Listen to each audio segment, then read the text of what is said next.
Mr. President, I came to the floor today to speak to a bipartisan bill, which I hope to take a few minutes and talk to. But first, I have to comment on what's going on here or not going on here on the floor and the comments of the majority leader.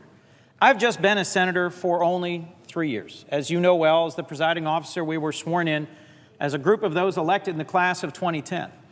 And I just came from an inspiring event where the vice president, who previously held this seat on behalf of Delaware, gave an award to the former majority leader, a real patriot, a veteran, former Senator Bob Dole. And they talked about how compromise, principled compromise, made it possible for Senator McGovern and Senator Dole, folks from opposite ends of the political spectrum, to work together in the interest of hungry children here in the United States.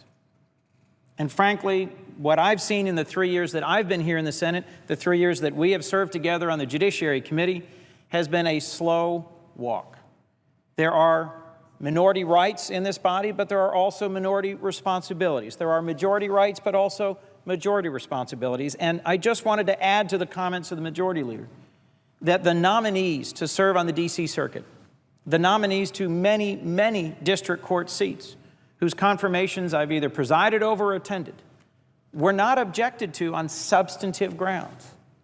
And I have real trouble with the idea that the 3 empty seats on the D.C. Circuit do not need to be filled.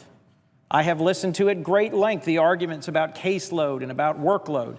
And as the chair of the Court Subcommittee of Judiciary, I presided over the presentation of the Judicial Conference's report on where we need additional judgeships and where we don't. And I'll just note briefly and in passing that Judge Timkovich, who presented this report, did not suggest there was some need to reduce the D.C. Circuit by eliminating these currently vacant spots. We could go through this chapter and verse. This has been debated to death here on this floor. But in my view, we have 3 excellent, qualified candidates. I regret that we have spent so much time burning the clock and that we have had to make changes that ultimately will make it possible for qualified nominees to be confirmed. It is, to me, a subject of some deep concern that we cannot work better together, Republican and Democrat, to move things forward. And if I might, I'd like to move for a moment to an example of exactly the sort of bipartisan bill that we should be able to move to here. That if there weren't this endless obstruction, if we weren't running out the clock on nothing, we might be able to get done together.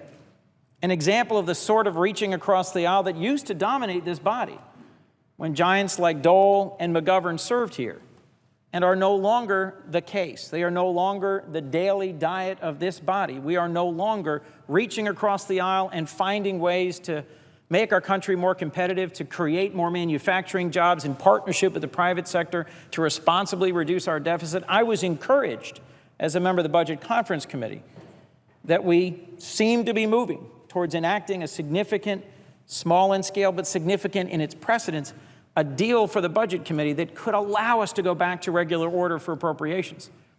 But here, as we waste hour after hour burning out the clock to confirm nominees, I wonder, Mr. President, whether we're going to be able to take up, consider, and pass substantive legislation.